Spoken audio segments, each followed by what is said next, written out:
जय जोहार, नमस्कार। दैनिक छत्तीसगढ़ चैनल देख रहे हैं आप और छत्तीसगढ़ प्रदेश की आज की तमाम महत्वपूर्ण बड़ी खबरों की शुरुआत सर्वप्रथम आज की पहली बड़ी खबर के साथ। रायपुर नगर निगम में 27 करोड़ का घोटाला उजागर हुआ है। महापौर ने अफसरों पर गंभीर आरोप लगाए हैं और कहा है कि सीएम से शिकायत के बाद इसकी एफआईआर कराई जाएगी। महापौर एजाज ढेबर ने विज्ञापन एजेंसी के अधिकारियों पर घोटाला करने का गंभीर आरोप लगाया है, जिसमें अधिकारियों द्वारा विज्ञापन एजेंसी के साथ मिलकर नगर निगम को 27 करोड़ रुपए की चपत लगाने का सनसनीखेज आरोप लगाया है। महापौर का कहना है कि अधिकारियों ने घपला करते हुए विज्ञापन agency graceful media private limited को बाकी एजेंसियों ने 3 गुना कम शुल्क पर टेंडर दे दिया था। इसके अलावा अधिकारियों ने एजेंसी को उससे 2 गुना आकार के बोर्ड लगाने की मंजूरी भी दी। महापौर ने सीधे अधिकारियों पर घपला करने का आरोप लगाते हुए कहा है कि सीएम से इस बात की शिकायत करके एजेंसी का टेंडर रद्द कर दिया जाएगा। साथ ही जांच के बाद संबंधित अधिकारियों के खिलाफ एफआईआर दर्ज करने की भी बातें कही गई।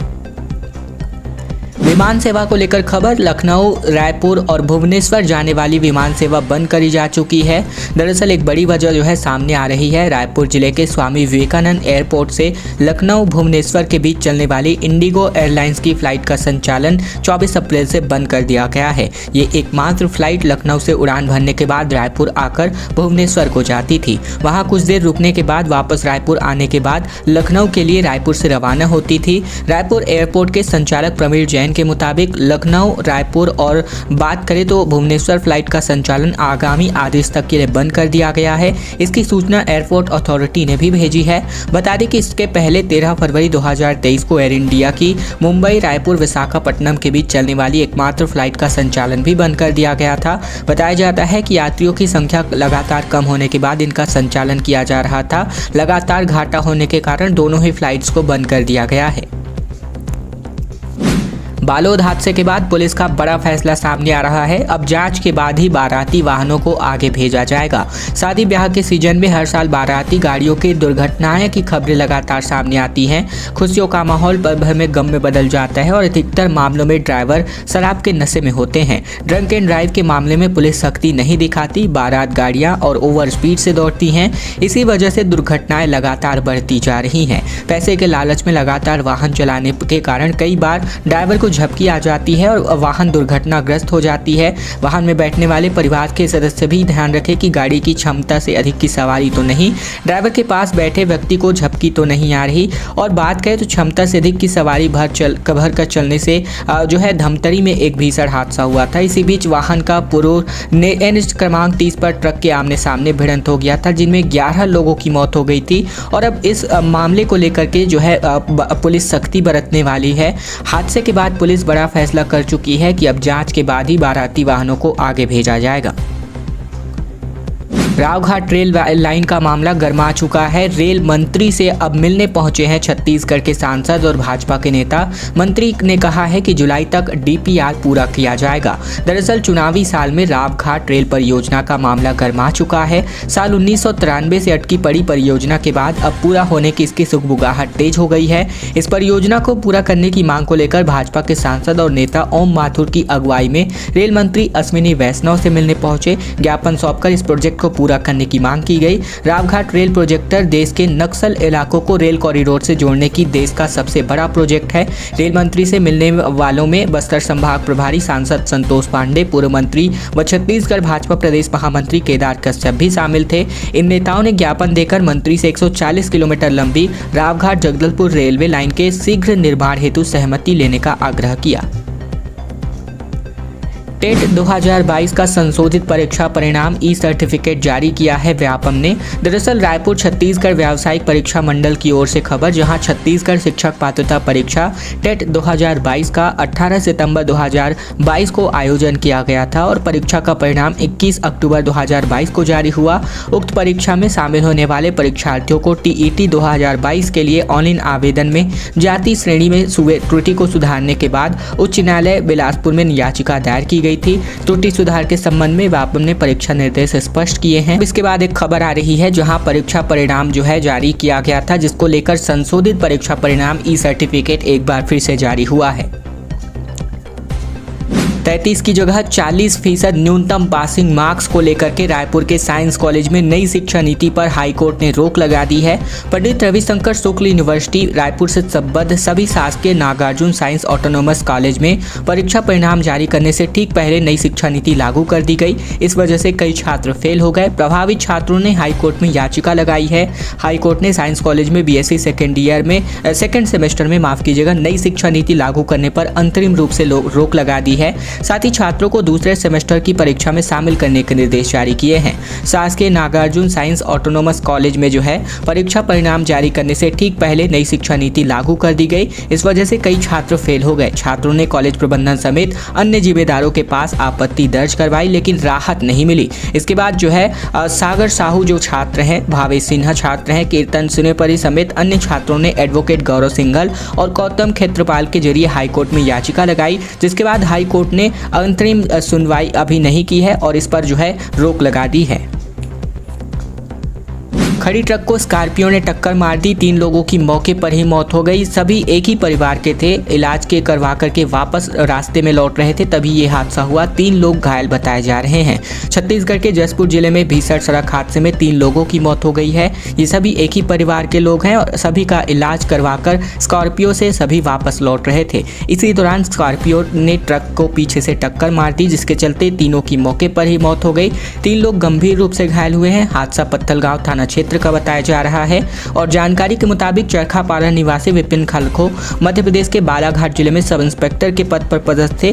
शुक्रवार को वह अपने बेटे का इलाज कराने के लिए जसपुर गया हुआ था। इसी के साथ ही उसने स्कॉर्पियो में पत्नी बच्चे समेत कुल 6 लोग गए हुए थे। बताया जा रहा है कि सभी विपिन के बेटे का इलाज करवाकर वापस लौट रहे थे। पाकर गांव के पास एक ढाबे के पास ये हादसा हुआ। 49 दिनों से पंचायत सचिवों की हड़ताल जारी है और 50वां दिन भी कंप्लीट हो गया। ऐसे में बात करें तो चुनावी साल में नियमितीकरण करने की मांग को लेकर के धरने पर बीते 50 दिनों से अतिरिक्त समय हो गया इनको धरने पर बैठे हुए। छत्तीसगढ़ के नियमितीकरण की मांग को लेकर पंचायत सचिव पिछले 50 दिनों से आंदोलित हैं। ऐसे में चुनावी साल में पंचायत सचिवों के आंदोलन पर चले जाने के कारण पंचायतों में कामकाज ठप पड़ा हुआ है। पंचायत सचिवों का कहना है कि जब तक सरकार इनकी मांगों को पूरा नहीं करती तब तक इनका धरना जारी रहेगा। दरअसल 15 दिनों पहले पंचायत सचिवों ने बाइक रैली भी निकाली थी।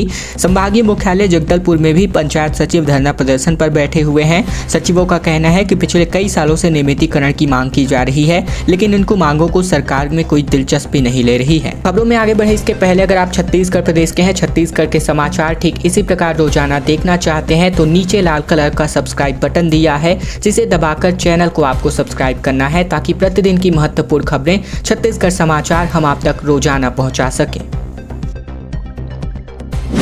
नेता प्रतिपक्ष ने सीएम भूपेश बघेल को पत्र लिखा है। चंदेल ने कहा कि किसानों की लाखों एकड़ खड़ी फसल बर्बाद हो गई है, मुआवजे का ऐलान मुख्यमंत्री करें। दरअसल प्रदेश के नेता प्रतिपक्ष नारायण चंदेल ने मुख्यमंत्री भूपेश बघेल को एक खत लिखा है। ये खत बेमौसम बरसात की वजह से किसानों को हुए नुकसान को लेकर है। विपक्ष की ओर से अब फसलों के नुकसान को लेकर मुआवजे की मांग की जा रही है। नेता प्रतिपक्ष ने अपने पत्र में कहा है कि असमय आंधी और बारिश की वजह से प्रदेश की रबी की फसल के साथ ही सब्जी और फल की फसल भी बर्बाद हुई है। इससे छत्तीसगढ़ के किसानों को काफी नुकसान उठाना पड़ रहा है, लेकिन असंवेदनशील कांग्रेस सरकार ने नुकसान के सर्वे के लिए अभी भी पहल शुरू नहीं की है। इसीलिए हमने मुख्यमंत्री को जल्द प्रभावितों को मुआवजा देने हेतु पत्र लिखा है। चंदेल ने दावा किया है कि लाखों एकड़ में खड़ी फसल की धान बर्बाद हो गई है। 34 हाथियों का झुंड घूम रहा है। कोरबा से खबर, जहां हाथियों ने 3 दिनों में 6 मकानों को तोड़ दिया, दरवाजे भी बना रहे निशाना। दरअसल कटघोरा वन मंडल से खबर, जहां केंदई रेंज में 34 हाथियों का झुंड घूम रहा है। इनमें से 2 दंतैल हाथी दल से अलग होकर घूम रहे हैं और ऐसे में 2 दिनों के भीतर इन्होंने 6 मकानों को तोड़ दिया है। घर के भीतर रखे महुआ, धान और चावल को खाने के लिए हाथी दरवाजे भी तोड़ रहे हैं। इससे ग्रामीणों में दहशत का माहौल है। वन विभाग अभी तक मुनादी करने तक सीमित है। केंदई रेंज का एक बड़ा हिस्सा बांगो बांध के टुबान क्षेत्र में शामिल है। यहाँ हाथियों का झुंड पूरे साल भर घूमता रहता है। हाथियों ने जाटा माटी में पूरन साय, प्रेमलाल शिव प्रसाद और शिव चरण के मकान को तोड़कर घर में रखे अन्न जैसे चावल और महुआ को खा गए। इसके अलावा धान को भी खा गए। ऐसे में चारों परिवार समेत सुरक्षित स्थान पर भागकर इन्होंने अपनी जान बचाई। डोंडा बहारा में भी कमल सिंह के मकान को तोड़ दिया गया और दहशत में ग्रामीण रत जगह करने को मजबूर हैं।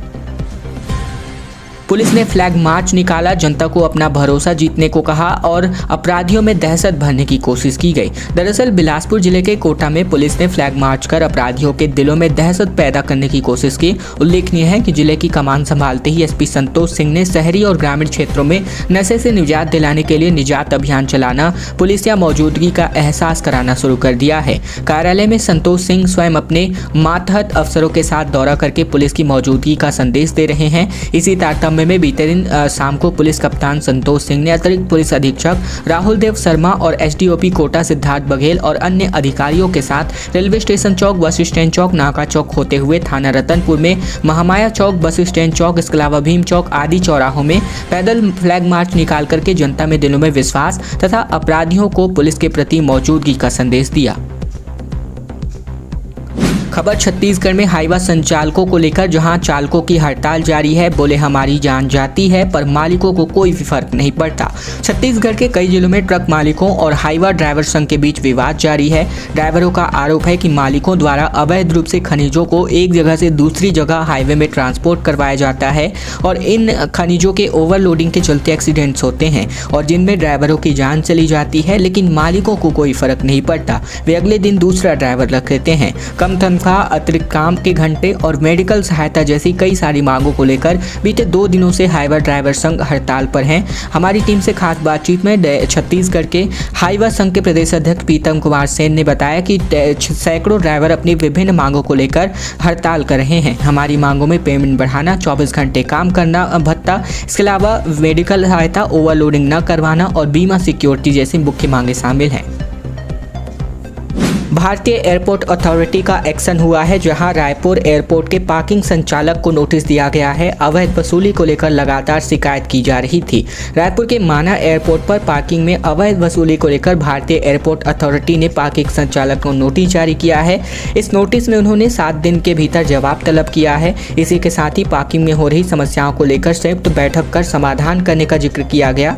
दरअसल बात करें तो मीडिया में बातचीत आने के बाद ये एक्शन किया गया। भारतीय एयरपोर्ट अथॉरिटी के द्वारा दिए गए कारण बताओ नोटिस में कंपनी को लेकर लिखा हुआ है कि आपको 5 साल का रायपुर एयरपोर्ट की कार पार्किंग का ठेका सौंपा गया है, लेकिन स्थानीय समाचार पत्रों और लोगों से मिली शिकायतों से पाया गया कि मेसर्स अंजलि एंटरप्राइजेस द्वारा वाहनों से 50 रुपए कार पार्किंग शुल्क वसूला जा रहा है, जो कि नियमानुसार सही नहीं है। अतः आपको 7 दिन के भीतर नोटिस के संबंध में स्पष्टीकरण देना है। हालांकि इसके पहले कई वर्ष पहले भी इस प्रकार की खबर जो है मीडिया में प्रकाशित हुई थी, लेकिन उस पर शायद प्रशासन ने ध्यान दिया ही नहीं था। दोस्तों, खबरों का सिलसिला बस यही तक का था। अगर आपको यह वीडियो पसंद आए तो वीडियो को लाइक कीजिएगा। चैनल पर नए हैं तो चैनल को सब्सक्राइब करना मत भूलेगा, ताकि प्रतिदिन की महत्वपूर्ण खबरें, छत्तीसगढ़ समाचार हम आप तक रोजाना पहुंचा सकें। तो चैनल जरूर सब्सक्राइब कीजिएगा।